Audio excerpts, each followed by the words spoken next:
আল্লামা সাঈদীর মতো মানুষ, আমরা যারে দেখে দেখে কোরআনের তাফসীর শিখেছি। আমরা ছোট্টবেলায় মাহফিল করতাম, আজিমুশান ইসলামী জলসা, ইসালে সব এক বিরাট ধর্মসভা, এগুলো করে বেড়াইতাম। যেই মানুষটা তাফসীর মাহফিলের জন্ম দিয়েছে, যেই মানুষটা লক্ষ লক্ষ মানুষকে কোরআনের অমীয় বাণী শোনাতেন, যেই মানুষটা অনেক কোরআন হাদিসের লেখা লিখেছেন, এই মানুষটাকে পর্যন্ত ওরা ছেড়ে দেয়। আমরা যে কি রত্ন হারিয়েছি রে ভাই। আমার প্রিয় মাতৃভূমি বাংলাদেশে আগামী 100 বছর এই রত্ন আর কোনোদিন পাবো কিনা জানি না। আজকে মিজান আজহারি আছে, আমির হামজা আছে, বড় বড় অনেক অনলাইনে মার্কেট পাওয়া অনেক বক্তা আছে, কিন্তু আল্লামা সাঈদী এমন সময় মার্কেট পাওয়া ছিলেন যে সময় বাংলাদেশে কোনো অনলাইন ছিল না। এই মানুষটার উপরেও তারা যুদ্ধ করল। জুনায়েদ বাবু নগরী বুড়া একটা মানুষ, এই মানুষটাকে রিমান্ডে নিল। আহমদ শফির মতো মানুষটাকে তারা নির্যাতন করেছে। পীর গোষ্ঠী চরমনার পেশাব শাইখে চরমনাইকে তারা ঘুষি মেরে নাকটা ফাটায় দিয়েছিল। কথা কন না কেন? এই জন্য আল্লাহ রাব্বুল আলামিন পবিত্র কোরআনুল কারীমের 7 নম্বর পারার 16 নম্বর পৃষ্ঠার 10 নম্বর লাইন, 6 নম্বর সূরাটির নাম সূরা আনাম, আয়াত নম্বরটা 79। আমার আল্লাহ পাক সুন্দর করে তার বান্দাদেরকে বললেন, বান্দাগুলো রে, তোমরা যখন কোনো ভালো কাজ করবে নিয়তটা এভাবে করে নিবে, ইন্নী ওয়াজ্জাহতু ওয়াজহিয়া লিল্লাযী ফাতারাস সামাওয়াতি ওয়াল আরদা হানিফা ওয়া মা আনা মিনাল মুশরিকিন। আল্লাহ বান্দাকে শিখিয়ে দিলেন, বান্দা এভাবে নিয়ত করা, আমার লক্ষ্য, আমার উদ্দেশ্য, আমার মসজিদ করা, আমার মাদ্রাসা করা, আমার নামাজ পড়া, আমার যাকাত দেওয়া, আমার রাজনীতি করা, আমার মাহফিলে যাওয়া শুধুমাত্র কেবলমাত্র ওই সত্তার জন্য যিনি আসমান এবং জমিন বানিয়েছেন। প্রিয় নাংলার ভাইরা, একটু মেহেরবানি করে বলুন, হুয়াল্লাযী ফিস সামাই ইলাহু ওয়া ফিল আরদি ইলাহ। আরেকটু জোরে জোরে বলুন, জমিন এবং আসমান যিনি বানিয়েছেন তিনি কে? রব্বুল মাশরিকি ওয়াল মাগরিব। মেহেরবানি করে বলুন, পূর্ব পশ্চিমের মালিক কে? রব্বুস শিমাল, রব্বুল জুনুব, উত্তর দক্ষিণের মালিক কে? রব্বুল মাশরিকি ওয়াল মাগরিবি লা ইলাহা ইল্লা হুয়া রব্বুল মাশরিকাইনি ওয়া রব্বুল মাগরিবাইন। একটু মেহেরবানি করে বলুন, পূর্বের 2 কোণ এবং পশ্চিমের 2 কোণের মালিক কে? আল্লাযী খালাকাল মাউতা ওয়াল হায়াতা লিয়াবলুয়াকুম আইয়ুকুম আহসানু আমালা। একটু মেহেরবানি করে বলুন তো, জীবন মরণের মালিক কে? কুলিল্লাহুম্মা মালিকাল মুলকি তুতিল মুলকা মান তাশা। একটু মেহেরবানি করে বলুন, ক্ষমতার মালিক কে?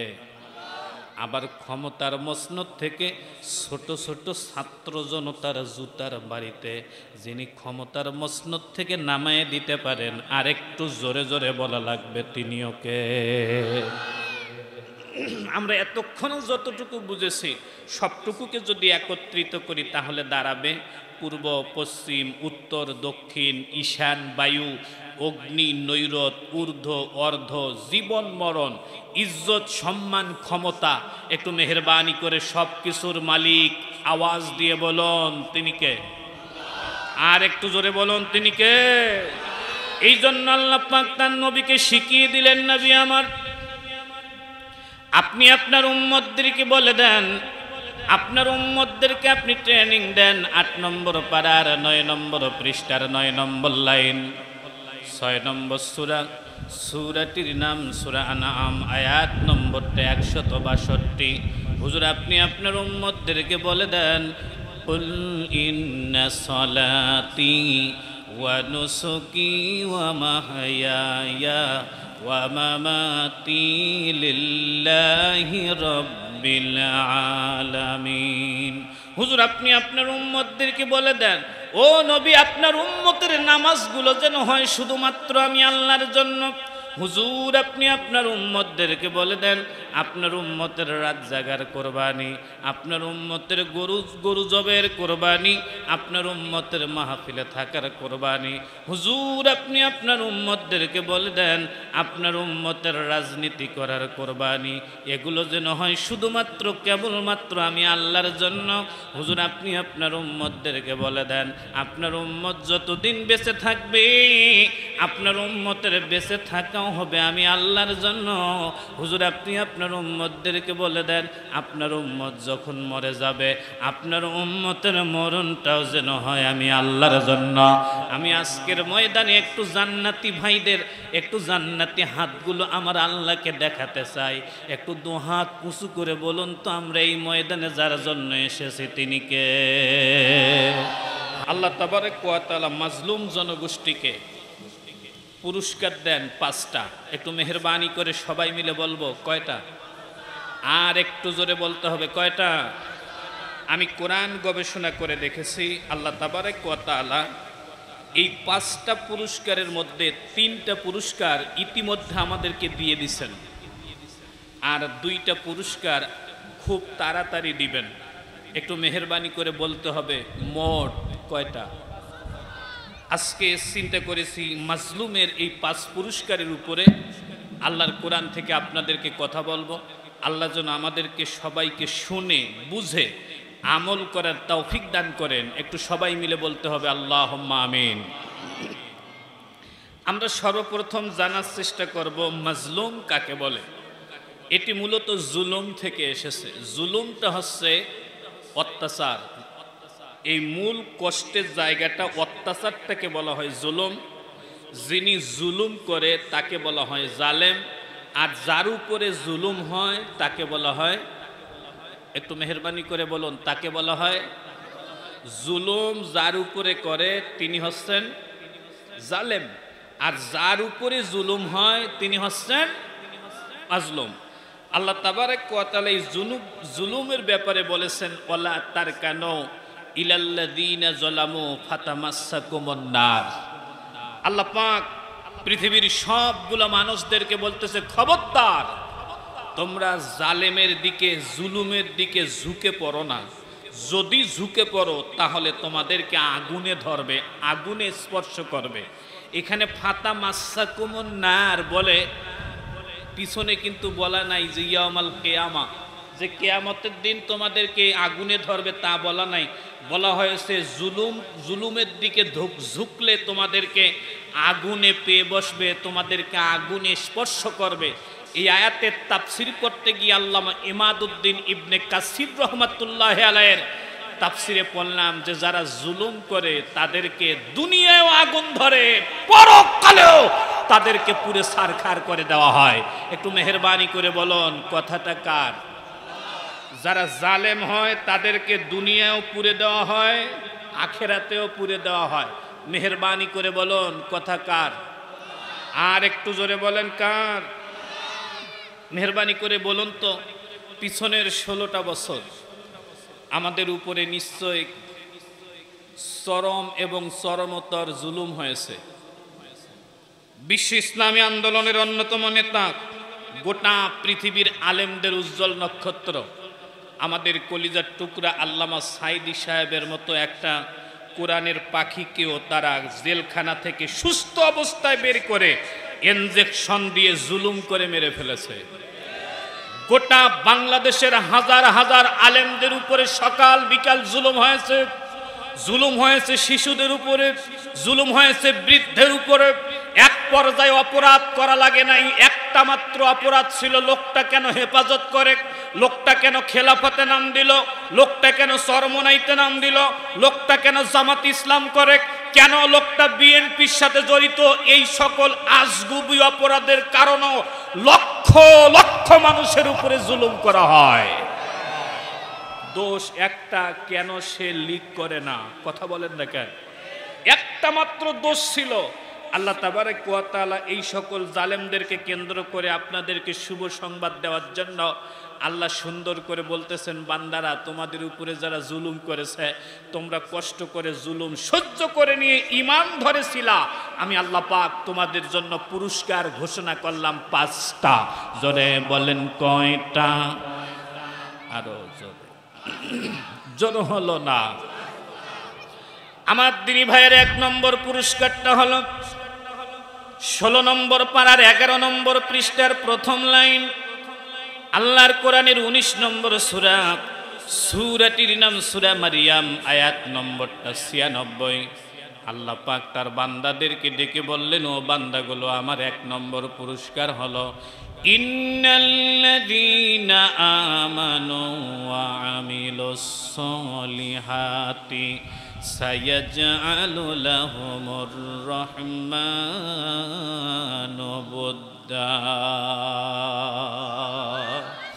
আল্লাহ বলেন, নিশ্চয়ই যারা ঈমান আনে ভালো কাজ করেছিল, জুলুম মোকাবেলা করেছিল, তাদের সাথে গা মিলিয়ে দেয় নাই, ওদেরকে জি হুজুর করে চলে নাই, নিজ আদর্শে নিজ আমলে যারা টিকে ছিল, আমি আল্লাহ বললাম রে ঈমানদারেরা, আমি আল্লাহ বলে দিলাম এইরকম ঈমানদারদেরকে গোটা পৃথিবীর মানুষ ভালোবাসবে।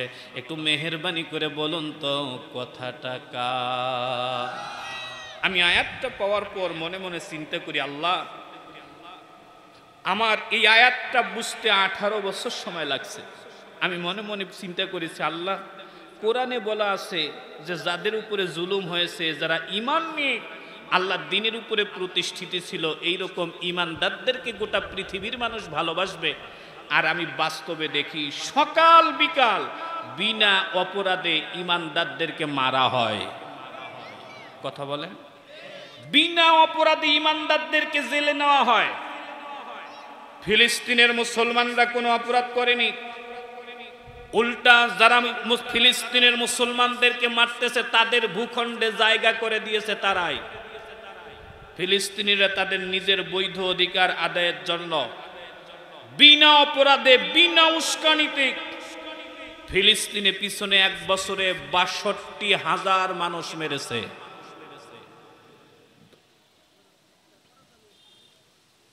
মাত্র এই ৬২,০০০-এর মধ্যে ১৭,০০০ শিশু, এর মধ্যে ৪,০০০ শিশুকে মারা হয়েছে যাদের বয়স 1 বছর থেকে 4 বছর।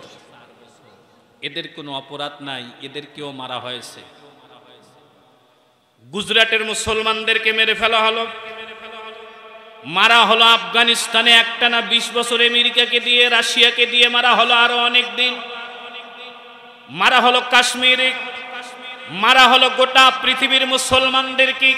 তাদের একমাত্র অপরাধ ছিল তারা মুসলমান। একটু কথা কন, একটা মাত্র অপরাধ তাদের, তারা মুসলমান। এই মুসলমান হওয়ার অপরাধে এদেরকে সকাল বিকাল মারা হয়।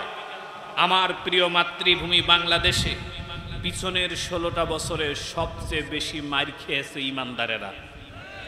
এবার একটু মেহেরবানি করে বলুন, নিশ্চয় গরু চুরি করার অপরাধে, আর একটু জোরে কন, ছাগল চুরি করার অপরাধে, আর জোরে বলেন, এরা কি রাষ্ট্রের টাকা চুরি করেছে? যাদেরকে মারা হয়েছে এই মানুষগুলো কোনোদিন ধর্ষণ করে নাই, রেপ করে নাই, কোনো ব্যাংক লুট করে নাই, শেয়ার বাজারের কেলেঙ্কারি করে নাই। আল্লাহর কসম করে বলছি, শুধুমাত্র কেবলমাত্র এই জমিনের ঈমানদারদেরকে মারা হয়েছে। তারা কেন? ইসলামী সংগঠনের সাথে জড়িত। আরেকটু জোরে কন প্রিয় ভাইরা। সবচেয়ে বড় বিষয় হলো, কিছু কিছু হুজুর নিজের দলীয় পরিচয় লুকিয়ে রেখেছিল। গ্রেপ্তার করার পর যখন দলীয় পরিচয় পায় না, তারও একটা দল বানায় দেয় তারা, ওই দলটার নাম হলো জঙ্গি। আমি আয়াতটাকে বুঝি আর মনে মনে চেষ্টা করি, আল্লাহ কোরআন বলেছে ঈমানদারদেরকে সবাই ভালোবাসে, সম্মান করে, কিন্তু বাস্তবে তো দেখতেছি ইমানদারদেরকে সকাল বিকাল মারা হয়। আল্লাহ, আমি আয়াতটাকে কিভাবে মিলাবো? অনেক দিন গবেষণা করার পর মুসনাদে আহমদে একটা হাদিস পেলাম। হযরত আবু যর গিফারি রাদিয়াল্লাহু তাআলা আনহু বলেন, আমি একদিন আবু জেহেলের বাড়ির পাশ দিয়ে যাচ্ছিলাম। যাইতে যাইতে খেয়াল করে দেখি আবু জেহেলের বাড়িতে আসছে আবু লাহাব। আবু জেহেল তার শ্বশুর আবু লাহাবকে ডাক দিয়া বলতেছে, আব্বা জান, প্লিজ একটু মেহেরবানি করে বলেন তো, আপনাকে একটা গোপন প্রশ্ন করব, প্লিজ একটু মেহেরবানি করে বলেন তো, এই পৃথিবীর মধ্যে আপনি কাকে বেশি ভালোবাসেন? আবু জেহেল হচ্ছে জামাই, শ্বশুরের নাম হচ্ছে আবু লাহাব। আবু লাহাব শ্বশুরের ডাক দিয়া বলেন, জামাই রে। আবু লাহাব জামাই রে ডাক দিয়া বলেন, জামাই আমার, আমি যাকে ভালোবাসি তার নাম বলবো না। আবু জেহেল আবারও ডাক দিয়া বলেন, আব্বা জান, প্লিজ একটু মেহেরবানি করে বলেন না কাকে ভালোবাসেন? আবু লাহাব বলতেছেন না, বলবো না। আবু জেহেল বলতেছে, আব্বু বলেন না কাকে বেশি ভালোবাসেন? আবু লাহাব আবারও বলেন, বলবো না। আবু জেহেল ডাক দিয়া বলেন, আব্বা জান, আমি বুঝতে পেরেছি আপনি এই পৃথিবীর মধ্যে সবচেয়ে বেশি ভালোবাসেন আমার শাশুড়ি আম্মাকে, অনেক সুন্দরী তাই। আবু লাহাব ডাক দিয়া বলেন, জামাই আমার, তুমি যেটা বলেছো আসলে এটা সত্যি ঘটনা নয়। আমি যাকে ভালোবাসি তার নামটা যদি এখন তোমাকে বলি তাহলে তুমি আমাকে 2 নম্বর ভাববা। আবু জেহেল ডেকে বলেন, আব্বা গো, প্লিজ আপনি একটু বলেন না, আমি একটু জেনে রাখতে চাই আসলে আপনি সত্যি সত্যি কাকে ভালোবাসেন। আবু লাহাব ওই দিন আবু জেহেলের মাথার উপরে হাত দিয়ে বলেন, জামাই রে, কথাটা আমানত রাখবা, কাউকে কিন্তু বলবা না। আমি যাকে বেশি ভালোবাসি সে তোমার শত্রু, আমার শত্রু আব্দুল্লাহর বেটা মুহাম্মদ। একটু জোরে বলবেন না আল্লাহু আকবার। আবু জেহেল ডাক দিয়া বলেন, ও আব্বু, শ্বশুরে বলতেছে, ও আব্বু, কি বললেন আপনি মুহাম্মদকে ভালোবাসেন কি জন্য? আবু লাহাব বলতেছে, 5টা কারণে। জোরে বলেন, কয়টা? আরো জোরে। জোর হলো না। 5টা কারণে আমি মুহাম্মদরে ভালোবাসি। আবু জেহেল ডেকে বলেন, আব্বু রে, কি কি কারণ? বলতেছে, বাবা জান, ও জামাই আমার, 1 নম্বর কারণ হলো পৃথিবীতে মুহাম্মদ এমন একটা মানুষ যে জন্মের পর থেকে আজ পর্যন্ত কোনোদিন মিথ্যা কথা বলে নাই। 2 নম্বর হচ্ছে মুহাম্মদ এমন একটা মানুষ যে জন্মের পর থেকে আজ পর্যন্ত মুহাম্মদ কোনোদিন আমানতের খেয়ানত করে নাই। 3 নম্বর, মুহাম্মদ এমন একটা মানুষ, মুহাম্মদে পৃথিবীতে আসার পর থেকে কোনো নারীকে ধর্ষণ করে নাই। 4 নম্বর, মুহাম্মদ পৃথিবীতে একমাত্র মানুষ যে মুহাম্মদ কোনোদিন কোনো মুরব্বীদের সাথে বেয়াদবি করে নাই। 5 নম্বর, মুহাম্মদ এমন একটা মানুষ রে জামাই, আমি মুহাম্মাদের দিকে যতই তাকাই, ওর চেহারার দিকে যতই তাকাই ততই দেখতে মন চায়। আমি গোপনে গোপনে পরীক্ষা করে দেখেছি, আমার কাছে মনে হয়েছে আসমানের চাঁদের চেয়েও আব্দুল্লাহর বেটা মুহাম্মদ অনেক সুন্দর। আর একটু জোরে বলা যাবে না আল্লাহু আকবার? আবু জেহেল ডাক দিয়া বলেন, আব্বু রে, আপনি যা বলেছেন সবই সত্যি, কিন্তু জানতে চাই আপনি যদি তাকে ভালোবাসেন তাহলে সকাল বিকাল মারার চক্রান্ত করেন কেন? 4-5 দিন আগে মুহাম্মদকে কাবা ঘরের ভিতরে উটের নাড়ি ভুড়ি দিয়ে মাথার উপরে উঠিয়ে দিয়েছিলেন। মুহাম্মদ যায় যায় অবস্থা হয়েছিল। ফাতেমা তার মাথা থেকে উটের নাড়ি ভুড়িটা ফেলে দেয়। ও আব্বা, 154 বার মুহাম্মদকে মারার চক্রান্ত করেছেন। আপনার অত্যাচারে মুহাম্মাদের সাহাবীরা মক্কা ছেড়ে আবিসিনিয়ায় হিজরত করেছে। আপনি মুহাম্মদকে সুযোগ পেলেই খেজুরের কাটা পায়ের তলায় ঢুকায় দেন, সুযোগ পেলেই উটের কাঁচা নাড়ি ভুড়ি দিক, উটের গোবর দিয়ে মুহাম্মদকে ঢেলান। আর আপনি এখন বলতেছেন আপনি নাকি মুহাম্মদকে অনেক ভালোবাসেন, ঘটনাটা কি? আবু লাহাব ডাক দিয়ে বলেন, জামাই আমার, মুহাম্মদকে ভালোবাসি তার ভালো চরিত্রের জন্য, ভালো আচরণের জন্য, আর সকাল বিকাল মারি তো ক্ষমতায় টিকে থাকার জন্য। একটু মেহেরবানি করে জোরে জোরে বলতে হবে আল্লাহু আকবার। আবু জেহেল ডেকে বলেন, আব্বু একটু বুঝিয়ে বলেন। আবু লাহাব এবার বুঝিয়ে বলতেছে, জামাই রে, মুহাম্মদ রে এবং মুহাম্মাদের সাহাবীরা এত ভালো, ওদেরকে যদি খোলা মাঠে তাদের দিনের কাজ করতে দেওয়া যায়, ওরা যদি একবার গন্তব্যে রাজনৈতিক ময়দানে প্রতিষ্ঠিত হয়, ক্ষমতার মসনদে বসে, আমাদের মতো 2 নম্বর দুর্নীতিবাজ নেতারা আর জীবনও কোনোদিন রাষ্ট্র ক্ষমতায় বসতে পারবে না। এই জন্য আমার থিওরি হলো, মুহাম্মদকে এবং তার সাহাবীদেরকে যতটুকু পারা যায় পিটায় পাটায় ক্ষমতার রাস্তা থেকে দূরে রাখতে হবে। যতদিন পারবো দূরে রাখবো। আল্লাহর কসম, লাত উজ্জার শপথ করে বলছি, মুহাম্মদদেরকে না ঠেকাতে পারলে, ওরা যদি একবার জায়গায় বসে, তাহলে আমাদের চরম ক্ষতি হবে।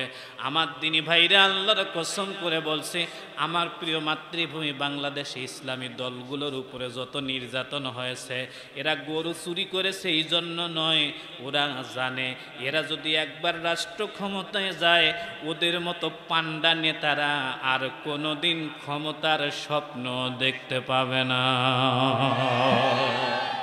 কথা কন না কেন? আল্লাহর কসম করে বলছি, ওদের মতো নেতারা আর কোনোদিন ক্ষমতার দরজায় পৌঁছাইতে পারবে না। ওরা যদি আমাদেরকে একান্তই ভালো না বাসতো, আমাদের নামে মামলাও দেয়, আবার আমাদের পিছনে নামাজও পড়ে। আর একটু কথা কন না কেন, জোরে বলে।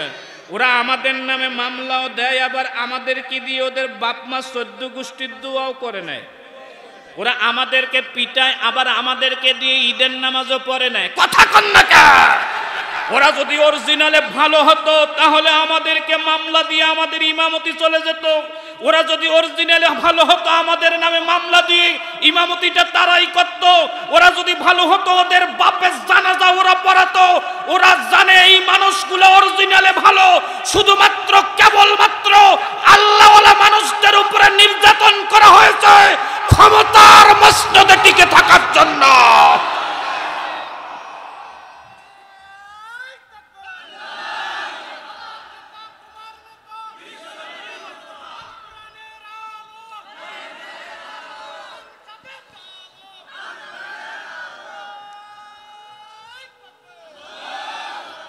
অল্প কয়টা মানুষ তাকবীর দিল, আর বাকিগুলো দিল না। নাংলার ভাইরা, আমি তো এই মাঠে বুড়া বক্তা, আমি তো মুরব্বী। মানে আপনারা শ্রোতা 2-1 নতুন হতে পারেন, কিন্তু আমি 16 থেকে আজকে 24। ইচ্ছা করলে মাঝখানে আরো 1-2 বার আসা যাইতো, পারি নাই। এবছর সুযোগ পাইছি, সুযোগটা আর মিস করি নাই। একটু মেহরবানি করে গলাটা আছাড় মারেন তো, আর একবার দেন। যার যত বুকে শক্তি আছে কণ্ঠনালীর গোড়ায় আনেন। আমি এখান থেকে নারায়ে তাকবীর দেব, আপনারা ওখান থেকে দিবেন। এখন তো আর কেরামান কাতিবিনরা নাই। একটু মেহরবানি করে বলেন, আছে? কি যে যুগ গেছে, ডান দিকে একজন বসে থাকতো, বাম দিকে একজন বসে থাকতো। যেখানে খাইতে বসতাম ওখানে একজন বসে থাকতো। ওইখানে বলে দিত, হুজুর ভালো ভালো ওয়াজ করবেন যাতে নিরাপদে বাড়ি যেতে পারেন।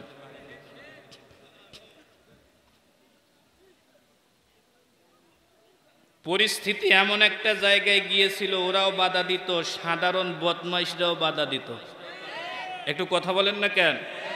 2 বছর আগে ময়মনসিংহে এক মাহফিলে গিয়েছি, আমাকে কর্তৃপক্ষ বলতেছে, হুজুর পরিস্থিতি খুব খারাপ, আজকে নরম নরম ওয়াজ করবেন। আমি বললাম, ভাই নরম মানে? কয়েক ওয়াজে যদি স্লোগান ওঠে তাহলে আপনাকেও নিয়ে যাবে, মাদ্রাসাও হতে দিবে না। আমি বললাম, বাবা জেলখানায় যাব না, আজকে ওয়াজ করব সর্বদলীয়। আমাকে বলতেছে, হুজুর কোন বিষয়? আমি বললাম, আজকে ওয়াজ করব শুধুমাত্র বিয়ের উপরে, বিয়ে। আমাকে বলতেছে, এত বড় মাঠ, বিয়ের উপরে ওয়াজ করলে লোকজন থাকবে? আমি বললাম, এটা সর্বদলীয় সুন্নাত, এটা আওয়ামী লীগ, বিএনপি, জামাত, জাতীয় পার্টি, জাসদ, জাকপা, চরমনাই, ফুরফুরা, আটরশি, দয়াল বাবা, কেবলা কাবা, ন্যাংটা বাবা, সব বাবারাই বিয়ে করে। কথা কন না কেন? আমাকে বলতেছে, হুজুর ঠিক আছে বিয়ের ওয়াজ করেন। বিয়ের ওয়াজ শুরু করছি। বিয়ের মধ্যে পয়েন্ট দিছি 7টা, মাঝখানে একটা পয়েন্ট ছিল যৌতুক, 5 নম্বর। তা আমি মনে মনে চিন্তা করলাম, যৌতুক খোরগুলোকে একটু কোপাবো। তাহলে ছেলেপেলেরা একটু চিল্লাবে, মাঠটা গরম হবে, একটু মাঠটা জমবে। এই চিন্তা ভাবনা করে যৌতুক খদ্দেরকে গালি দিছিলাম 4টা। জোরে বলেন কয়টা? আরো জোরে, জোর হলো না। 1 নম্বর বললাম যারা যৌতুক খায় তারা চোর।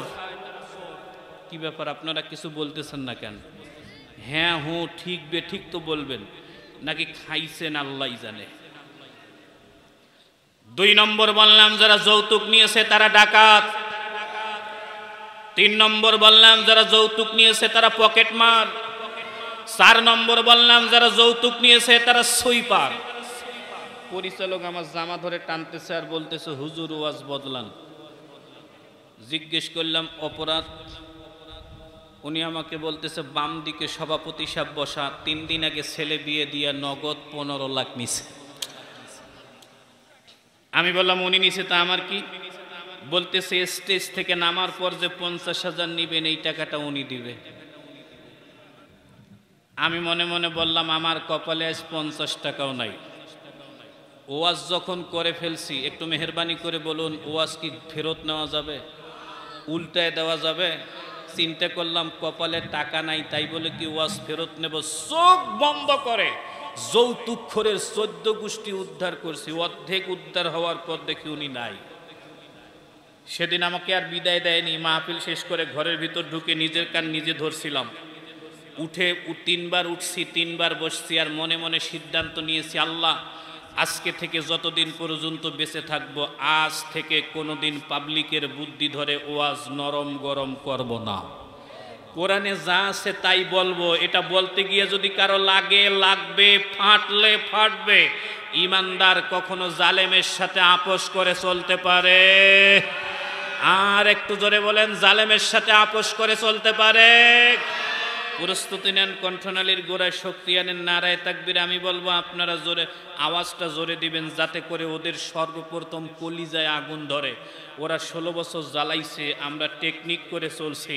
ওদেরকে আমি এখন মাঝে মাঝে বলি যে তোমরা জ্বালাইছো 16 বছর, আমরা টেকনিক করে চলেছি, আমরা তো আর পালাই নাই।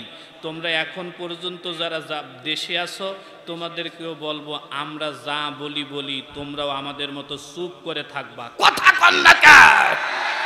যদি কথা বলো তাহলে কিন্তু খবর আছে। নেন প্রস্তুতি, কণ্ঠনালীর গোড়ায় শক্তি আনেন, নারায়ে তাকবীর।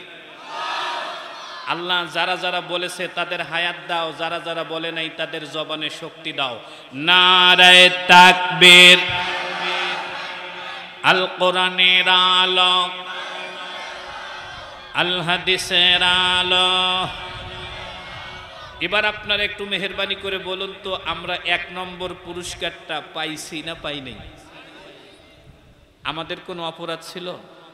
আর একটু জোরে বলেন, আমরা কি গরু চুরি করছিলাম, ছাগল চুরি করছিলাম? তা আমাদেরকে জেলে দেওয়া হয়েছে, মামলা দেওয়া হয়েছে, চাকরি কেড়ে নেওয়া হয়েছে। আমাদের শিক্ষিত ছেলেরা ঢাকার মতো জায়গায় গিয়ে সাইকেল চালিয়েছে, হুন্ডা চালিয়েছে, রিক্সা চালিয়েছে, গার্মেন্টসে চাকরি করেছে। শুধুমাত্র কেবলমাত্র আমাদের একটা অপরাধ ছিল, আমরা কেন ইসলামী রাজনীতির সাথে জড়িত। আমার আল্লাহ বলেন এগুলো করেছিল ওরা ভালোবেসেই, শুধু ক্ষমতায় টিকে থাকার জন্য। আমার দিনী ভাইয়েরা 2 নম্বর পুরস্কারটা হলো 21 পারার 8 পৃষ্ঠার 8 লাইন। আল্লাহর কোরআনের সূরা রুমের 47 নম্বর আয়াত।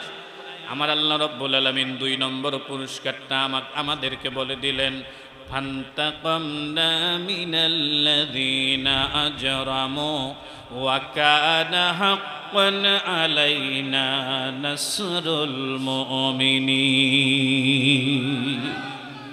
আল্লাহ ডাক দিয়ে বলেন ইমানদারেরা রে, তোমাদের উপরে 16 বছরে নয় 150 বছরে, 200 বছরে কিংবা 50 বছরে যত জুলুম হয়েছে, তোমরা হয়তো বা মনে মনে চিন্তা করতেছো এতগুলো জুলুম হলো, এর কি বিচার হবে না?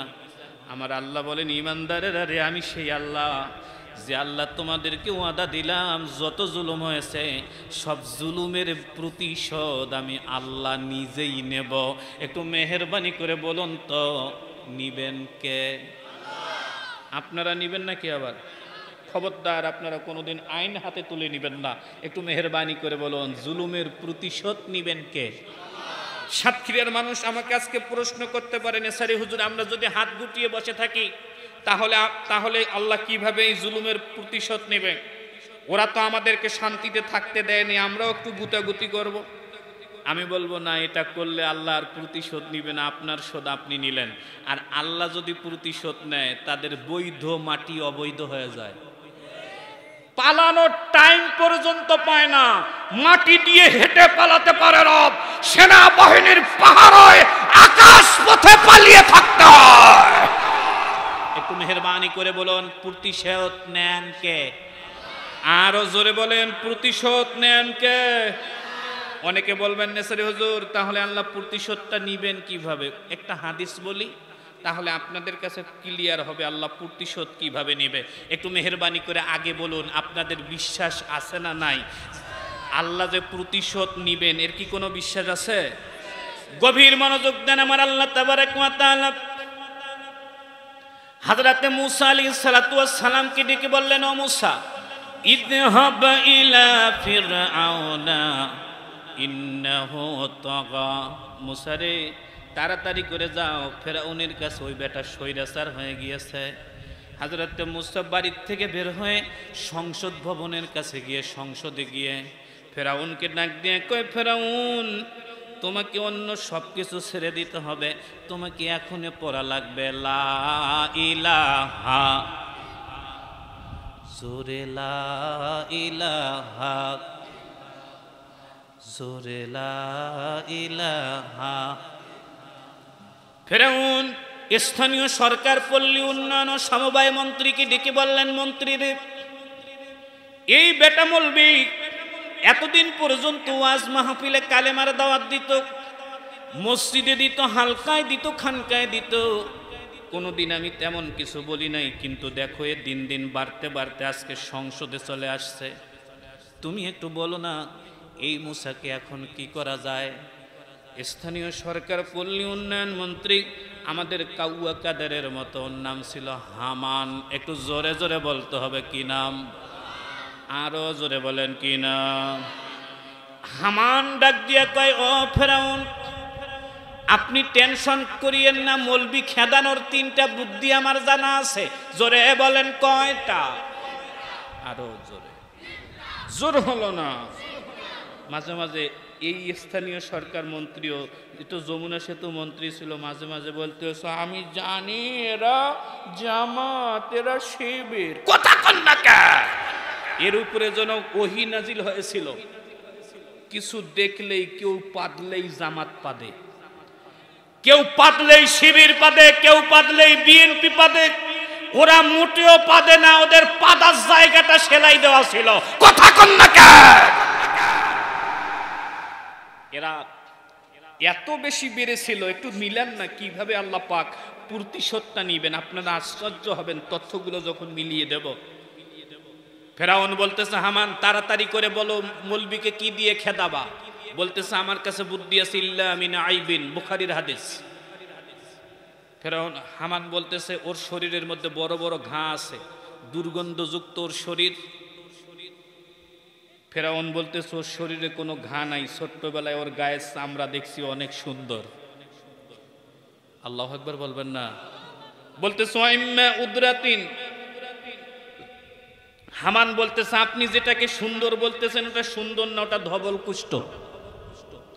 ফেরাউন হামানের গালে একটা থাপ্পড় মেরে বলতেছে, বেয়াক্কেল, কেউ ধবল কুষ্ঠ রুগীকে আদর করার জন্য থাপ্পড় খাইছিল জীবনে? ও ছোট্ট ছিল, এত সুন্দর ওর শরীরটা, ওকে আদর করার জন্য ঠোঁট আগায় দিয়েছিলাম, সেই ছোট্ট বয়সে যে থাপ্পড়টা খাইছি, এখনো প্রতি মাসে একবার করে ব্যথা ওঠে। হামান বলতেছো, ইম্মা ফাতিন, মৌলবি খেদার সবচেয়ে বড় অস্ত্র হলো, মূসাকে আপনি যাই বলেন ও সুস্থ না, ওর একটা রোগ আছে, একশিরা। একটু মেহেরবানি করে বলুন, কি? আর একটু জোরে কর না। চিনেন তো আপনারা নাকি? যেটাকে কোরল বলে, কোরল। একটু একটা সাইজ ছোট হয় আর একটা বড়। এই সময় এই রোগটা ছিল করোনা রোগীর মতো ঘৃণিত একটা রোগ।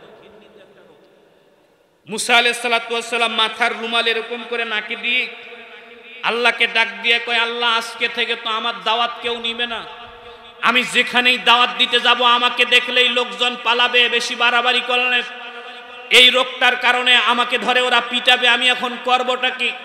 আল্লাহ বলতেছে, মুসা তোমার দায়িত্ব হচ্ছে তুমি দাওয়াত দিয়েছো, আর ওরা তোমার উপরে জুলুম করে একটা বড় রোগের তোমার উপরে বড় রোগের জুলুম, বড় রোগের অপবাদ দিয়েছে তোমাকে, তুমি বাড়িতে যাও, আমি আল্লাহ প্রতিশোধ নেব।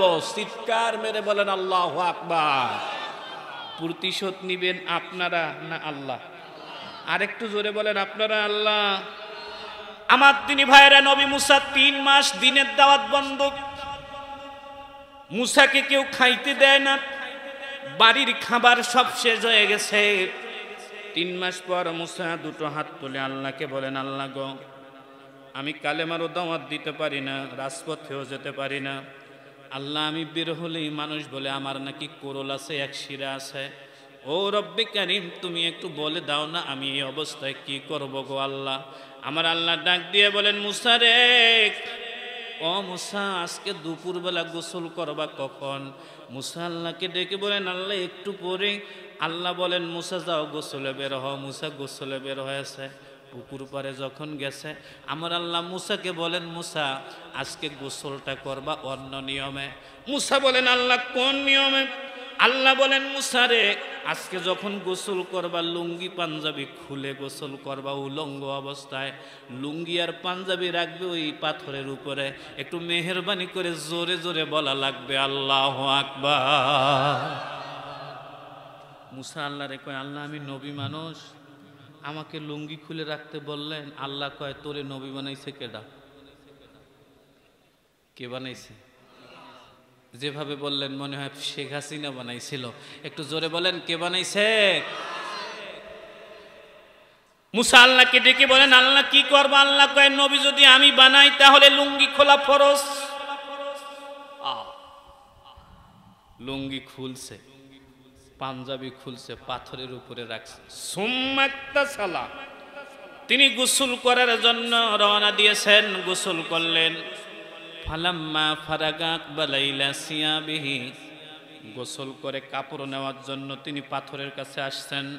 লিয়া খুজাহা ইলা সাবিহি, কাপড় নেওয়ার জন্য এরকম করে লম্বা করে হাত বাড়াইছেন। ওয়া ইন্নাল হাজারা আদা বিসাবিহি, আমার আল্লাহ পাথরকে ডাক দিয়ে বলেন, পাথর রে, দেরি করা যাবে না, লুঙ্গি পাঞ্জাবি নিয়ে প্রাইভেট কারের মতো দৌড়ানো শুরু করো। আল্লাহু আকবার বলেন না একটু। পাথর দিছে দৌড়, পাঞ্জাবি নিয়ে, লুঙ্গি নিয়ে। মুসা আল্লাহরে ডাক দিয়ে কয়, আল্লাহ পাথর তো দৌড়ায়। আল্লাহ কয়, তুমিও দৌড়াও। পাথরের পিছনে পিছনে মুসা দৌড়ায় আর চিল্লায়, ইয়া সাওবি হাজার, ও পাথর, ও কাপড়ওয়ালা পাথর, প্লিজ দাঁড়াও। আমার আল্লাহ পাথরকে ডাক দিয়ে কয়, খবরদার দাঁড়াবা না, তুমি দৌড়াও। মুসাও দৌড়ায়, পাথরও দৌড়ায়। বাম হাত দিয়ে হযরত মুসা তার লজ্জাস্থানটা এরকম করে ঢেকে রেখেছে। ডান হাত উঁচু করে ডাক দাইয়া সাওবে হাজার, পাথর কথা শুনে না। এরকম করে দৌড়াইতে দৌড়াইতে 3 মাইল নবী মুসা দৌড়াইছে। হাতের বাম পাশে একটা পেয়েছে বাড়ি। বাড়িওয়ালাকে ডাক দিয়া বলেন, বাড়িওয়ালা ভাই, পরনে আমার কিছু নাই, জলদি একটা লুঙ্গি চাই। বাড়িওয়ালা লুঙ্গি এনেছে। আমার আল্লাহ মুসারে ডাক দিয়া কয়, মুসারে, পৃথিবীর কোনো লুঙ্গি পরার হুকুম নাই, লুঙ্গি পরা লাগবে ওই কাপড়ের পাথরের উপরে টাই। একটু জোরে জোরে বলা লাগবে আল্লাহু আকবার। হাত্তা মালা মিন বানি ইসরাইল, এই পাথর গিয়ে দাঁড়াইছে ফিরাউনের সংসদ ভবনের স্পিকারের টেবিলে। আল্লাহু আকবার বলবেন না? কোথায়? স্পিকারের টেবিল। লুঙ্গি পাঞ্জাবি সহ মুসাও ঢুকে গেছে পিছনে পিছনে। বাম হাত দিয়ে লজ্জাস্থান ঢাকা, ডান হাত দিয়ে পাথরের উপর থেকে লুঙ্গি টানতেছে। ফেরেশতা জিবরিল ডাক দিয়া বলেন, হুজুর কি টানেন? কয় লুঙ্গি টানি। জিবরিল বলেন, ইয়া রাসূলুল্লাহ, ও নবী আমার, আপনি যদি কিয়ামত পর্যন্ত এক হাত দিয়ে লুঙ্গি টানেন, আমার আল্লাহ লুঙ্গি ছাড়বে না। কারণ কয় হুজুরু এই জাতীয় জায়গা থেকে ওরা, এই জাতীয় সংসদ থেকে ওরা অপবাদ দিয়ে আপনাকে জাতীয়ভাবে কোরল রোগী বানাইছে। হুজুর আল্লাহ সিদ্ধান্ত নিয়েছে জাতীয় ময়দানে দেখাই দিবে যে আপনি এগুলো অপরাধ থেকে পবিত্র। হুজুর আপনি 2 হাত দিয়ে লুঙ্গি নেন।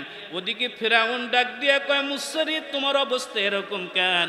মুসা ডেকে বলেন ফেরাউন তোমাদের জন্য তোমরা অপবাদ দিয়ে দিয়ে আমার অপবাদটা একেবারে লুঙ্গির তলেও ঢুকাই দিয়েছিলা। আল্লাহ সহ্য করতে পারে নাই, এই জন্য আল্লাহ রব্বুল আলামিন আমাকে এই ময়দানে এই পর্যন্ত নিয়ে আসছে। রে ফেরাউন শোনো না, আলেমদের বিরুদ্ধে আল্লাহওয়ালাদের বিরুদ্ধে তোমরা সংসদের ভিতর থেকে খবরদার অপবাদ দিও না। আল্লাহ কিন্তু যেদিন ধরবে বেরিশিয়ার পর্যন্ত জাতিকে দেখায় ছাড়বে।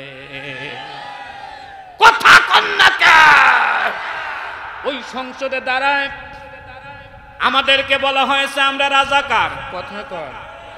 ওই সংসদে দাঁড়িয়ে বলা হয়েছে আল্লামা সাঈদী ধর্ষণ করেছে। ওই সংসদে দাঁড়িয়ে বলা হয়েছে আলেমরা নাকি মৌলবাদ জঙ্গি। ওই সংসদের ভিতরে আলেমদেরকে পাকড়াও করার কত কৌশল করা হয়েছে। আমার আল্লাহ রব্বুল আলামিন এমন ধরা ধরছে যেটা আমরা কোনোদিন চিন্তা করে নাই। পৃথিবীর আমরা কোনোদিন কোনো কর্মসূচিও দেই নাই। একেবারে একটা নিরবচ্ছিন্ন সর্বদলীয় কর্মসূচি থেকে এমনভাবে আল্লাহ পাক ওদেরকে ধরছে, ওদের অন্তর্বাসের কাপড় পর্যন্ত আমার আল্লাহ রব্বুল আলামিন জাতির সামনে ক্লিয়ার করে দিয়েছে। যেই সংসদ ভবনের টেবিলে দাঁড়ায়, টেবিলে বসে চেয়ারে বসে তারা আকাম কুকাম করেছে, আমার আল্লাহ পাক ওই সংসদে আমার দেশের ছোট ছোট বাচ্চাদেরকে বসায় বিড়িও খাওয়াইছে। মেহেরবানি করে বলুন প্রতিশোধ নেন কে? আর একটু জোরে বলেন কে? আমি ওদেরকে মাঝে মাঝে বলি এটা তো শুধুমাত্র অ্যান্টিবায়োটিক দেওয়া হয়েছে, এখনো বিভাগ পর্যায়ে তোমাদেরকে গ্রুপ পর্যায়ে কোনো প্রতিশোধ নেওয়া হয় নাই। যতগুলো জুলুম করেছ, ইসলামী আন্দোলনের নিরপরাধ অন্যান্য রাজনৈতিক দলের যত ফোঁটা ঘাম, যত ফোঁটা রক্ত চুষেছ, প্রতিটা রক্তের ফোঁটায় ফোঁটায় প্রতিশোধ নিবেন আমার আল্লাহ। তোমরা দাঁড়ানোর 1 ইঞ্চি জায়গাও পাবা না।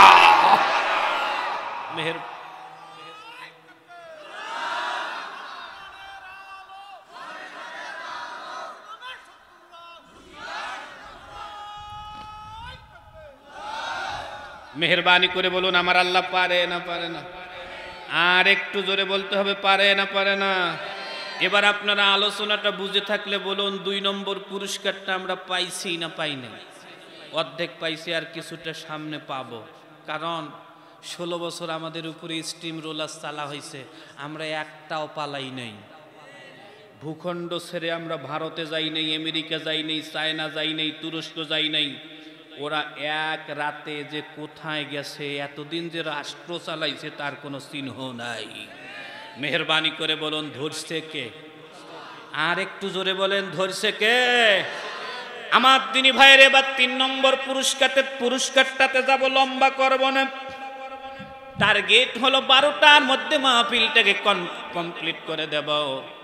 3 নম্বর পুরস্কারটা হচ্ছে আমার আল্লাহ পাক বলেন 13 নম্বর পারার 18 নম্বর পৃষ্ঠার প্রথম লাইন, 14 নম্বর সূরাটির নাম সূরা ইব্রাহিম, আয়াত নম্বরটা 27।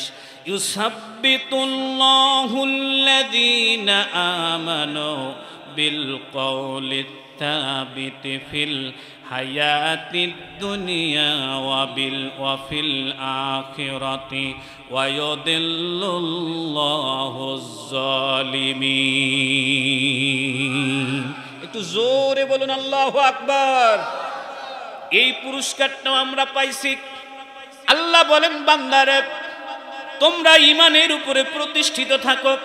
জালেম যত বড় শক্তিশালী হোক না কেন, দুনিয়া এবং আখেরাতে আমি আল্লাহ পাক জালেমদেরকে পাকড়াও করব। যখন ওদের সেনাবাহিনী থাকবে, ওদের পুলিশ থাকবে, আর্মি থাকবে, র্যাব থাকবে, ওদের হেলমেট বাহিনী থাকবে, ওদের রামদা বাহিনী থাকবে, ওদের পিস্তল বাহিনী থাকবে। ওয়ায়ুদিল্লুল্লাহুজ জালিমিন, যখন জালেমকে ধরব তাদের অস্ত্র থাকবে, সৈন্য থাকবে, কোনোটাই কাম করবে না। মেহেরবানি করে জোরে জোরে বলতে হবে আল্লাহু আকবার। কার কথা? একটু জোরে বলতে হবে, কার কথা? অনেকে বলবেন যে হুজুর আয়াতটাকে আর একটু ক্লিয়ার করে দেন, একটু চলেন হযরত ইব্রাহিমের যুগে নিয়ে যাই। জাতির পিতা ইব্রাহিমকে আল্লাহ ডেকে বললেন, ইব্রাহিম রে, তুমি একটুখানি যাও, নমরুদকে গিয়ে বুঝাও। হযরত ইব্রাহিম নমরুদের কাছে গিয়েছে, গিয়ে কয়, নমরুদ বলো লা ইলাহা ইল্লাল্লাহ। নমরুদ বলে, ইব্রাহিম তোমার আল্লাহকে 2 দিন আগে আমি নিজেই, তোমার আল্লাহকে আমি 2 দিন আগেই হত্যা করে ফেলছি। ইব্রাহিম ডাক দিয়া কয়, গাধা রে। নমরুদ বলে, খবরদার তুমি আমারে গাধা বলবা না, আমি খোদা। নাংলার ভাইরা বলুন তো, আসলে নমরুদ খোদা না গাধা? যেভাবে বললেন একটু প্রতিবাদটা জোরে করেন, আর একটু জোরে জোরে বলতে হবে, নমরুদ খোদা না গাধা? ছোট গাধা না বড় গাধা? নমরুদ ডাক দিয়ে কয়, ইব্রাহিম তোমার আল্লাহকে মেরেছি। জাতির পিতা ইব্রাহিম ডাক দিয়ে কয়, তুমি তো দূরের কথা, তোমার 14 গোষ্ঠীও আল্লাহকে মারতে পারবে না। একটু মেহেরবানি করে দুহাত উঁচু করে বলুন, আল্লাহকে কি মারা সম্ভব? এটা তো অরিজিনাল জাতির পিতা, উনি বলতেছে না আল্লাহ মরবে না। আর ভুয়া ভুয়া যত জাতির পিতা তৈরি হয়েছিল, পাবলিককে জোর করে বলাইতো, যখন ওদের পতন হইতো জাতির পিতারও কবর হইতো। কথা কর, জোর করে কাউকে বাপ বানানো যায় না। বাপ ডাক্তার সাথে ডিএনএর সম্পর্ক থাকে, বাপ ডাক্তার সাথে পিতা ডাক্তার সাথে শ্রদ্ধার সম্পর্ক থাকে, পিতা ডাক্তার সাথে রক্তের সম্পর্ক থাকে। যাকে তাকে যদি বাপ বানাবা, কায়দা করে বানাতে পারবা, কিন্তু যেদিন তোমরা থাকবা না, তখন বাপ আর বাপ থাকে না, বাপ তখন পাপ হয়ে যায়। বাপ তখন বাপ থাকে না, বাপ হয়। কথা কন, আরো জোরে বলেন, বাপ হয় পাপ। বিরক্ত হচ্ছেন না তো? একটু সামনে নেব, অনেকদিন পর আসছি তো, কারণ আগে তো এরকম বলতে পারতাম না। বাবা এই কথা বললে এতক্ষণ সাতক্ষীরা নিয়ে যাইতাম, তখন আমরা জেলাপির মতো করে কইতাম। কথা কন না কেন? আমাদেরকে ঠেকাইতে পারে নাই কোনো যুগেও। আগে বলতাম কথা, এগুলাই বলতাম, কিন্তু কায়দা করে পেশায় পেশায় ওদের গাধা তো বোঝা একটু বেশি করে দিল, তখন নিত। আর এখন ডাইরেক্ট বলি, ওনা দূর থেকে কয়, হুজুর কন অনেক জ্বালাইছি। কথা কন, এখন বলে হুজুর কইতে থাকেন অনেক জ্বালাইছি। এখন আপনাদের যুগ, আর আপনাদের যুগ কোনোদিন ফিরে আসবে না। এ মুসলমানের, ইব্রাহিম কয় আল্লাহ মরে নাই। নমরুদ বলতেছে আমার কাছে দলিল আছে, বিনা দলিলে কথা বলি নাই। এবার একটু নাংলার ভাইদের কাছে জিজ্ঞেস করতে চাই, কোথায় কোথায় দলিল বাহির করে এরকম গ্রুপ বাংলাদেশে আছে না? না, কোথায় কোথায় দলিল, সহিহ হাদিস, সহিহ কোরআন, কোথায় কোথায় দলিল পাইছোটা কি? ওরা পিছনে 16-17 বছর ফতোয়া দিছে, ইসলামী রাজনীতি বলতে কোনো কথা নাই, সহিহ হাদিস। মদিনা থেকে তারা ফতোয়া দিছে, ইসলাম কায়েমের জন্য ভোট করতে হবে না। কথা কর না কেন? ওরা ফতোয়া প্রসব করতেই থাকে, ওদের গর্ভে শুধু রাষ্ট্র কিভাবে ইসলামী না হয় এরকম বাচ্চাই ওদের গর্ভে থাকে। এগুলোই সকাল বিকাল প্রসব করে। কোথায় কোথায় যারা দলিল চায় এদেরকে সহজে ছাড় দিবেন না।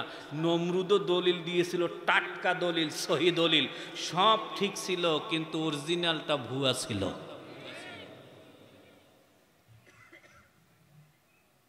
আমার দিনী ভাইরা, হযরত ইব্রাহিম কয় কি দলিল? কয় দাঁড়াও, ঘরের ভিতর থেকে তীর আনছে, তীরের মধ্যে তাজা রক্ত। ইব্রাহিম সেজদায় পড়ে আল্লাহকে ডাক দিয়ে কয়, আল্লাহ গো,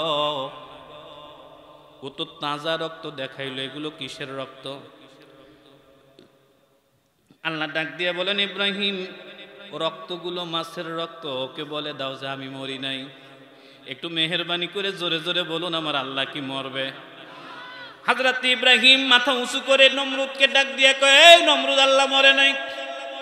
নমরুদ বলতেছে, ইব্রাহিম তোমার আল্লাহকে বলো, তোমার আল্লাহ যদি না মরে আগামী বৃহস্পতিবার তোমার আল্লাহর সাথে যুদ্ধ করব। অরিজিনাল নমরুদ আল্লাহর সাথে যুদ্ধ করছে, আর নমরুদের বাচ্চারা আল্লাহর ওলিদের বিরুদ্ধে যুদ্ধ করেছে ডাইরেক্ট। আল্লামা সাঈদীর মতো মানুষ, আমরা যারে দেখে দেখে কোরআনের তাফসীর শিখেছি। আমরা ছোট্টবেলায় মাহফিল করতাম, আজিমুশান ইসলামী জলসা, ইসালে সব এক বিরাট ধর্মসভা, এগুলো করে বেড়াইতাম। যেই মানুষটা তাফসীর মাহফিলের জন্ম দিয়েছে, যেই মানুষটা লক্ষ লক্ষ মানুষকে কোরআনের অমীয় বাণী শোনাতেন, যেই মানুষটা অনেক কোরআন হাদিসের লেখা লিখেছেন, এই মানুষটাকে পর্যন্ত ওরা ছেড়ে দেয়। আমরা যে কি রত্ন হারিয়েছি রে ভাই। আমার প্রিয় মাতৃভূমি বাংলাদেশে আগামী 100 বছর এই রত্ন আর কোনোদিন পাবো কিনা জানি না। আজকে মিজান আজহারি আছে, আমির হামজা আছে, বড় বড় অনেক অনলাইনে মার্কেট পাওয়া অনেক বক্তা আছে, কিন্তু আল্লামা সাঈদী এমন সময়ে মার্কেট পাওয়া ছিলেন যে সময়ে বাংলাদেশে কোনো অনলাইন ছিল না। এই মানুষটার উপরও তারা যুদ্ধ করল। জুনায়েদ বাবু নগরী বুড়া একটা মানুষ, এই মানুষটাকে রিমান্ডে নিল। আহমদ শফির মতো মানুষটাকে তারা নির্যাতন করেছে। পীর গোষ্ঠী চরমনার পেশাব শাইখে চরমনাইকে তারা ঘুষি মেরে নাকটা ফাটাই দিয়েছিল। কথা কন না কেন? যেই মানুষগুলো ছিল সম্মানের জায়গায় তাদেরকে তারা মারত। নমরুদ ডাক দিয়ে কয়, ইব্রাহিম তোমার আল্লাহকে আমি ছাড়বো না, তোমার আল্লাহকে বলো বৃহস্পতিবার যুদ্ধ করব। বৃহস্পতিবার দিন যুদ্ধ হবে, একটু আমার থেকে সাথে তাকান না। হযরত ইব্রাহিম আল্লাহকে ডেকে বলেন, আল্লাহ গো সৈন্য দাও। আল্লাহ বলেন, ইব্রাহিম ওকে বলো ওরা সৈন্য পাঠাক। বৃহস্পতিবার দিন নমরুদ 70 লক্ষ সৈন্য ময়দানে রেডি করেছে। এই মুসলমানেরা যুদ্ধ করবে আল্লাহর সাথে। সকাল 8টা বাজে আল্লাহর কোনো সৈন্য নাই, 9, 10, 11, 12টা বাজে আল্লাহর কোনো সৈন্য নাই, 12, 1, 2, 3টা বাজে আল্লাহর কোনো সৈন্য নাই, 4টা বাজে আল্লাহর কোনো সৈন্য নাই। নমরুদ 32টা দাঁত বের করে ইব্রাহিমকে ডাক দিয়ে কয়, ইব্রাহিম রে তোমার আল্লাহর তো সৈন্য নাই রে ইব্রাহিম, এখন তুমি কি করবা? হযরত ইব্রাহিম নমরুদকে ডাক দিয়ে কয়, নমরুদ রে তুমি আসলে একটা গাধা। কয় কি জন্যে গাধা? আমি গাধার কি করলাম? বলতেছে, রে ইব্রাহিম নমরুদ, আমার আল্লাহ পাক মুমিনদেরকে সকাল সকাল সাহায্য করে না রে। আমার আল্লাহ মুমিনদেরকে সারাদিন পরীক্ষা নিয়ে আসরের পর বেলা ডুবার আগে আগে চূড়ান্ত বিজয় দিয়ে দেয়। আল্লাহু আকবার কি বলা যাবে না? একটু মেহেরবানি করে বলুন, ইমানদারদেরকে বিজয় দেন কে? আরো জোরে, জোর হলো না। আমার দিনী ভাইরা, আসরের টাইম পার হয়ে গেল, সূর্য অনেকটা পশ্চিম দিকে হেলে গেছে।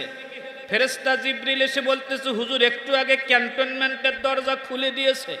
ইব্রাহিম ডাক দিয়ে কয়, রে জিবরিল, আল্লাহর আবার ক্যান্টনমেন্ট কোথায়? কয়, হুজুর ক্যান্টনমেন্টের নাম কোহে কাফ। ইব্রাহিম বলেন, কোহে কাফে তো মশা থাকে। জিবরিল বলেন, হুজুর ঠিকই কোহে কাফে মশা থাকে, কিন্তু আল্লাহ রাব্বুল আলামিন আজকে তার প্রয়োজনে মশাগুলোকে প্রমোশন দিয়ে সেনাবাহিনী বানায় দিয়েছে। একটু জোরে জোরে বলেন না মারহাবা। মানুষ যেটা জানে তার উল্টা হয় নাকি হয় না? আমরাও বাংলাদেশের মানুষগুলো জানতাম প্রাইমারি স্কুলগুলোতে ছাত্র থাকে। কথা কোন থাকে? আমরাও জানতাম হাফিজি মাদ্রাসায় ছাত্র থাকে, কলেজ ইউনিভার্সিটিতে ছাত্র ছাত্রী থাকে।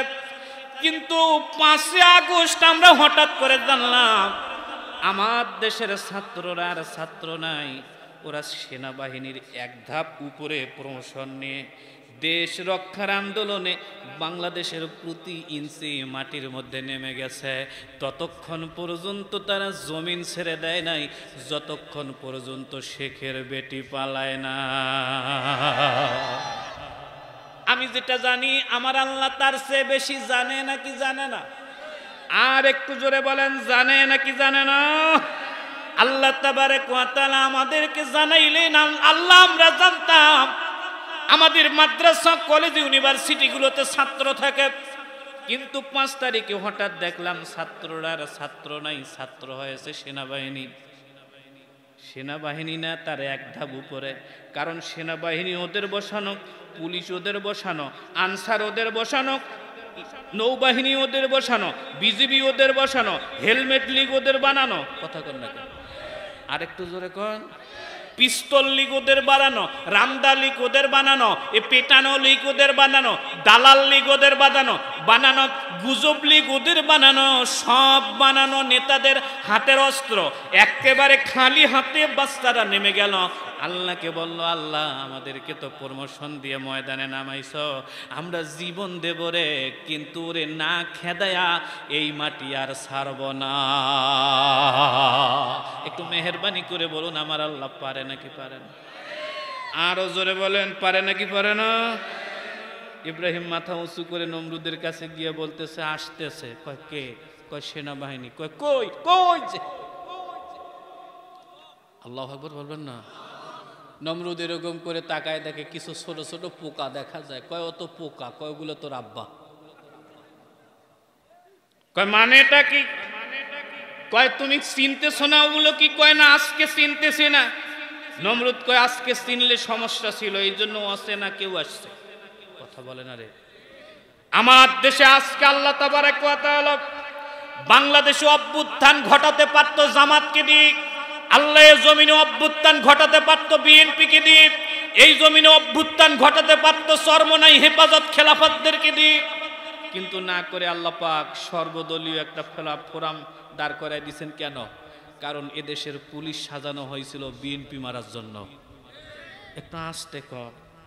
এদেশের পুলিশ সাজানো হয়েছিল জামাত শিবির মারার জন্য, এদেশের সেনাবাহিনী সাজানো হয়েছিল, এদেশের নৌবাহিনী অন্যান্যদেরকে সাজানো হয়েছিল শুধুমাত্র কেবলমাত্র বিরোধী দল দমন করার জন্য।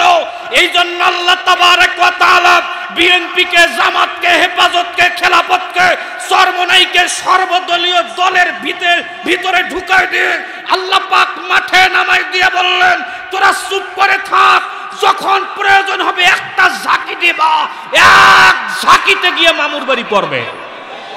একটু মেহেরবানি করে বলুন, পড়ে নাই? আর একটু জোরে বলেন, পড়ে না? ওরা চিন্তা করতে করতে গোল হয়ে গেছে। সেনাপ্রধান বলতেছে, আমরা যে অস্ত্র আনছি এগুলা সব মানুষ মারা অস্ত্র, আর আমাদের সাথে যারা যুদ্ধ করতে আসছে এগুলা তো সব মশা। ওইটুক জিনিসকে কোথায় এম করব আর কোথায় ফায়ার করব? এখন আমাদের কি হবে? নমরুদ বলতেছে, কিচ্ছু হবে না। কয় কি জন্যে? কয় মুসলমানদের কোরআনে আছে, ওয়ায়ুদিল্লুল্লাহুজ জালিমিন, আল্লাহ যেদিন জালেমকে ধরবে অস্ত্র অস্ত্রই থাকবে, সৈন্য সৈন্যই থাকবে, কিন্তু কোনোটাই কাম করবে না। আল্লাহু আকবার কি বলা যাবে না? আর একটু জোরে বলুন, কোন অস্ত্র কাম করবে? আর একটু জোরে বলেন, কোন সৈন্য কাম করবে? ওদের গৃহপালিত প্রাণীগুলো কোন কাম করবে?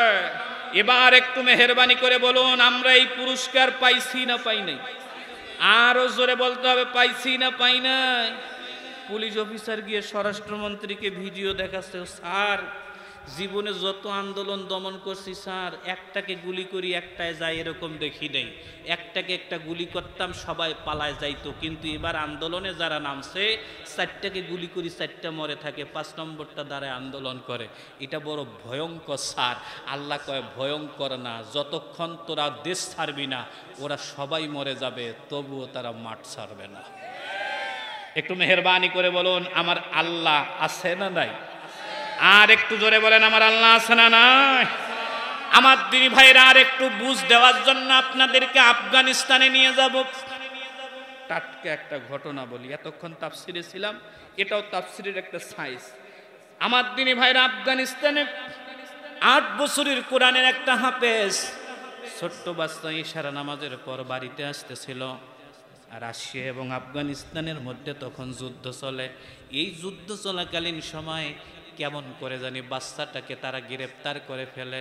রাশিয়ান সৈন্যরা গ্রেপ্তার করে তাদের ক্যাম্পে নিয়ে গিয়ে জিজ্ঞেস করে, ছোট্ট বালক রে, আমরা এখন তোমাকে মারব, তোমার কোনো কথা আছে কিনা?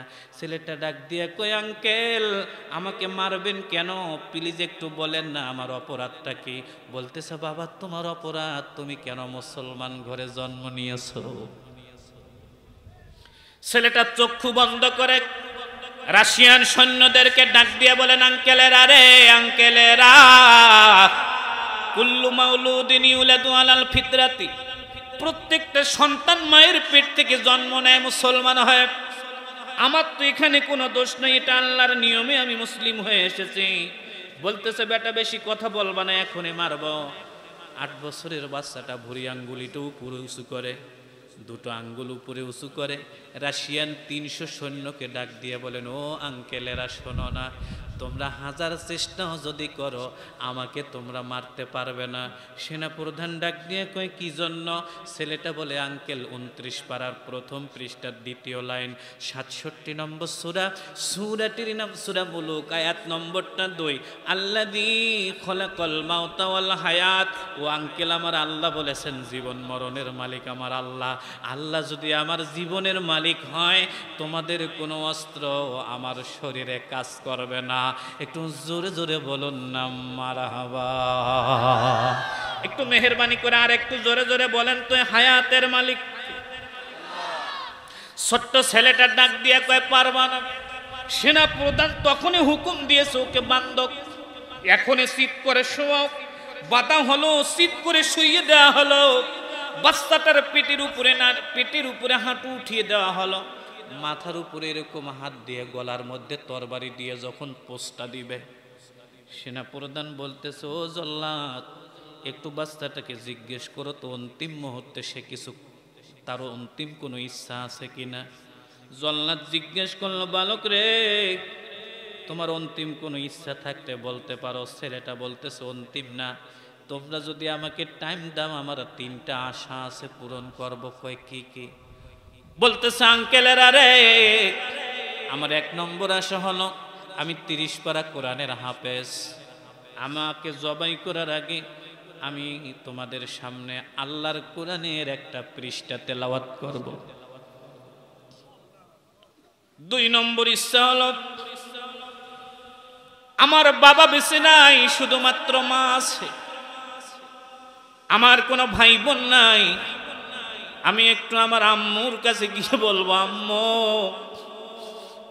আমাকে মাফ করে দিও, ক্ষমা করে দিও, যদি শহীদ হয়ে যাই জান্নাতের একটা কোণে তোমার সাথে দেখা হবে। ও মা, তুমি আমাকে বিদায় দাও, জনমের মতো করে আম্মুকে চুমু দিয়ে আসবো। 3 নম্বর কি ইচ্ছা? বলছে 3 নম্বর ইচ্ছাটা হলো, তোমরা যদি আমাকে টাইম দাও তাহলে আমি একটুখানি 2 রাকাত নফল নামাজ পড়ে সেজদা করব।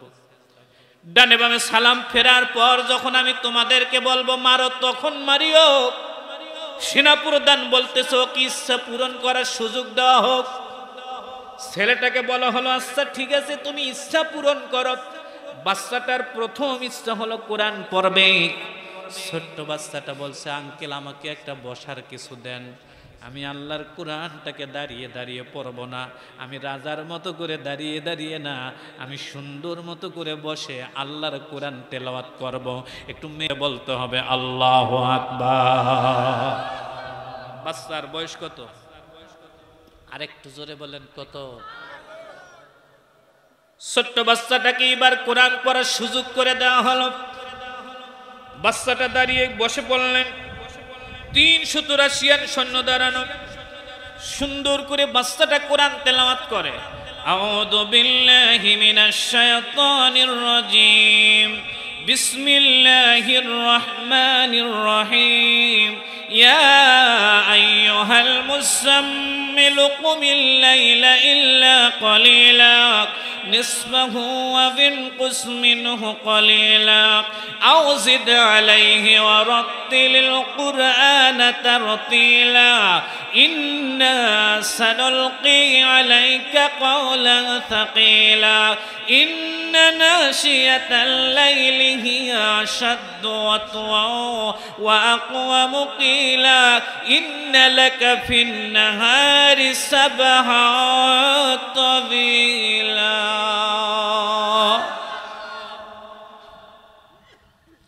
واذكر اسم ربك وتبتل إليه تبتيلا رب المشرق والمغرب لا إله إلا هو فاتخذه وكيلا واصبر على ما يقولون واهجرهم هجرا جميلا وذرني والمكذبين وأولي النعمة ومهلهم قليلا إن لدينا أنكالا وجحيما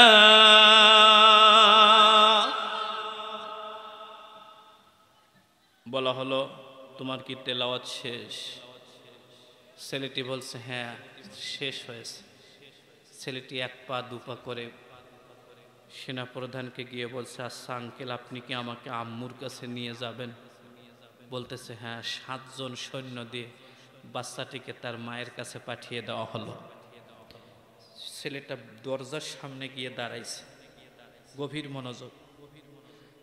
ঠিক এরকম একটা মুহূর্তে 8 বছরের কোরআনের হাফেজ একজন সেনাবাহিনীর দুটো পা জড়িয়ে ধরে কান্দে আর বলে আঙ্কেল আমি জীবনে কারো কাছে কোনোদিন নত হই নাই।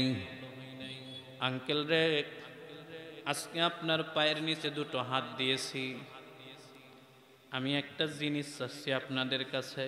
ও আঙ্কেল আমি আপনাদের কাছে আমার জীবন ভিক্ষা চাই না, আমি আপনাদের কাছে একটা বিস্কুট কিংবা চকলেট চাই না, আমার একটা প্রার্থনা প্লিজ আঙ্কেল মেহেরবানি করে একটু আমাকে আমার আম্মুর কাছে একা যাইতে দিবেন।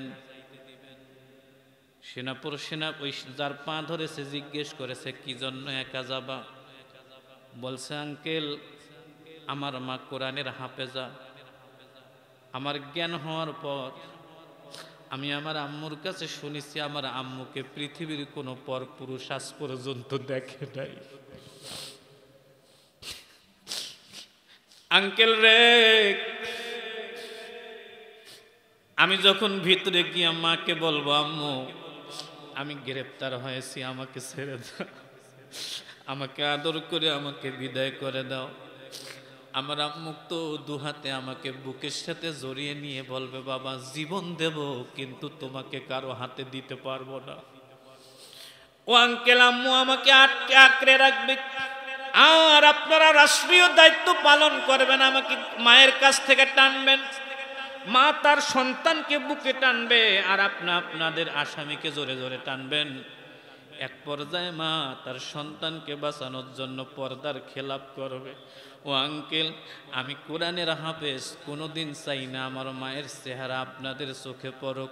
আঙ্কেল আমি মুসলমান, আপনাদের দুটো পা ধরে বলে আমি ওয়াদা করে যাচ্ছি মা যতই যাই বলুক না কেন আমি কথা দিলাম আম্মুর কাছে বিদায় নিয়ে যে কোনোভাবে আমি ফিরে আসব। ও আঙ্কেল প্লিজ একটুখানি ভিতরে একা যেতে দেন। রাশিয়ান সৈন্য বলছে বালক রে যাও যাও, তোমাকে আমরা একা যেতে দিলাম, তোমার অন্তিম সময় আমরা বাড়াবাড়ি করব না, একটু মেহেরবানি করে জোরে জোরে বলেন তো ইজ্জতের মালিক কে? আর একটু জোরে বলেন কে? ভাই আপনারা কি বিরক্ত হচ্ছেন? কথা গুছিয়ে ফেলেছি, প্রথম দিনের মাহফিল, আমরা 12টার পর যাব না সামনে। এ মুসলমানেরা ছোট্ট মানুষটা মনে মনে বলতেছে আল্লাহ শুকরিয়া তোমার, ছেলে তার মায়ের কাছে চলে গিয়েছে। বাচ্চাকে ছেলে তার মায়ের কাছে গিয়ে দরজার সামনে গিয়া বলতেছে আম্মু আম্মু তাড়াতাড়ি কি আছে খাইতে দাও, বাইরে 6-7 জন বন্ধু অপেক্ষা করতেছে, আমি তাড়াতাড়ি ওদের সাথে যাব। মা বাচ্চাকে খাবার দিচ্ছে আর চোখের দিকে তাকাচ্ছে। ছেলে বলতেছে আম্মু কি তাকাও? মা বাচ্চার মাথায় হাত দিয়ে কপালটা উঁচু করে ধরে বলতেছে ছোট্ট আব্দুল্লাহ সত্যি করে বলতো বাইরে যারা আছে ওরা সত্যি সত্যি তোমার বন্ধু না অন্য কেউ?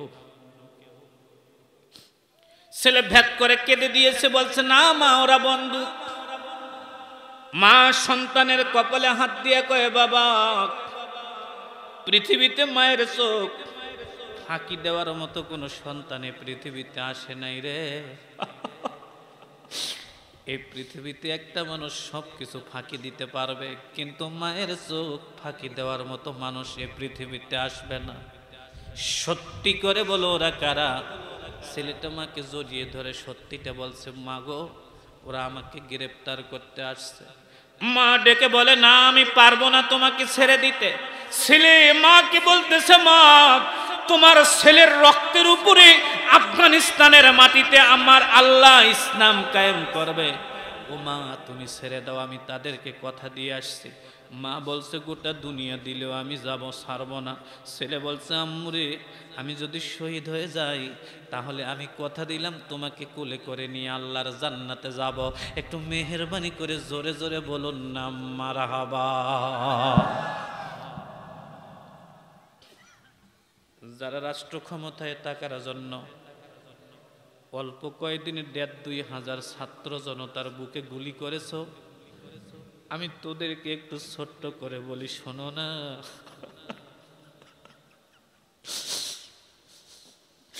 তোমাদের ক্ষমতাটা এত বেশি দরকার, ১,৫০০ মানুষ মেরে ফেললে তবুও ক্ষমতা লাগবে তোমাদের।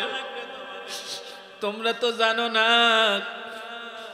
দুনিয়ার কোনো একজন মাকে, যে বাচ্চাগুলো মারা গেছে, এরকম একজন মাকে যদি গোটা বাংলাদেশ বিক্রি করে একটা বস্তার মধ্যে সম্পদ নেওয়া হয়, আর মৃত্যু একটা বাচ্চাকে জিন্দা করে যদি মায়ের কাছে নিয়ে যাওয়া হয়, নিয়ে গিয়ে যদি মাকে বলা হয়, মা গো তুমি এই সম্পদ নিবা না, তোমার বাচ্চাকে নিবা, আল্লাহর কসম করে বলছি মা সব সম্পদ ফেলে দিয়ে বলবে, আমার কলিজার টুকরা সম্পদটাকে দাও। ও যখন মা বলে ডাকে আমি দুনিয়ার সবচেয়ে বেশি শান্তি পাই। একটু জোরে জোরে বলুন না মারহাবা। আমার প্রিয় ভাইদেরকে দুটো পা ধরে বলি, যে রাজনীতি করলে মানুষ মারা লাগে ওই রাজনীতি আমরা করব না। কথা বলেন, যে রাজনীতি করলে মানুষের বুকের উপরে গুলি চালাতে হয় ওই রাজনীতি আমি করব না। কথা কন না কা? যে রাজনীতি করলে মানুষের সম্পদ চুরি করা লাগে ওই রাজনীতি আমি করব না। আমার দিনী ভাইরা রে, একটু মেহেরবানি করে বলুন, মা কি পারবে তার ছেলেকে বিদায় দিতে? নাংলার ভাইদের একটু আজকে অনেক দিন পরে এসেছে, একটু হাতগুলো দেখতে চাই। মেহেরবানি করে একটু দুটো হাত আমার আল্লাহকে দেখান তো। এই ময়দানে কার কার মা বেঁচে আছে একটু হাতটা দেখায় দেন আল্লাহর হস্তে। অনেকগুলো ভাই হাতটা উঁচু করুন, একটু মেহেরবানি করে সবাই মিলে ডাক দেন তো মা। আর একটু জোরে, আর একটু জোরে হাতটা নামান।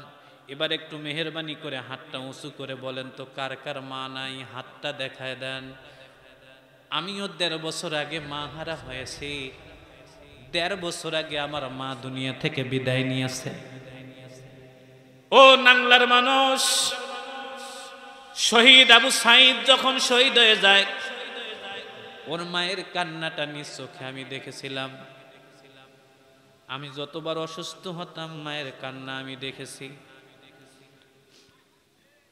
কত বড় সম্পদ, মা উঠতে পারতেন না, আমারও অসুখ, মায়েরও অসুখ, কিন্তু আমি যখন বিছানায় অস্থির হয়ে যাইতাম মা নিজের অসুখকে স্থগিত রেখে আমার যত্ন করত।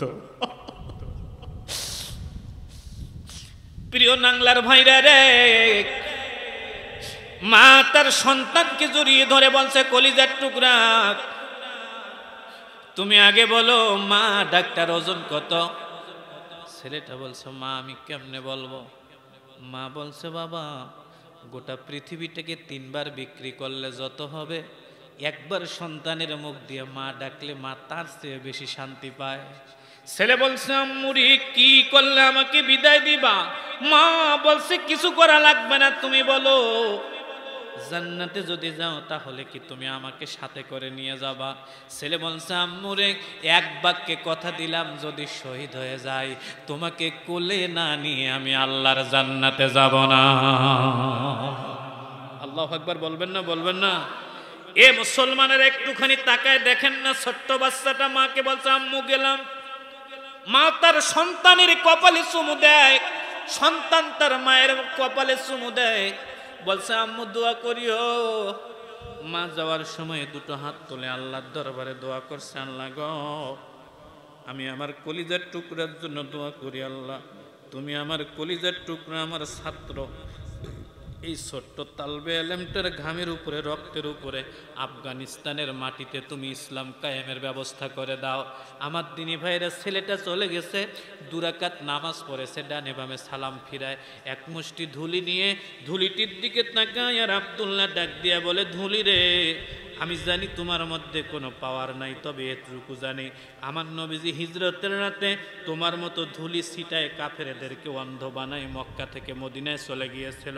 ধুলি রে আমার নবীর মতোই আমি তোমাকে ওদের দিকে ছিটিয়ে দেব, প্রতিটা ধুলিকা নয় অ্যাটম বোমা হয়ে ওদেরকে জালে পুরে ছারখার করে দাও, যাতে করে আমার মাধ্যমেই এই আফগানিস্তানের মাটিতে ইসলামের ভিত্তি তৈরি হয়।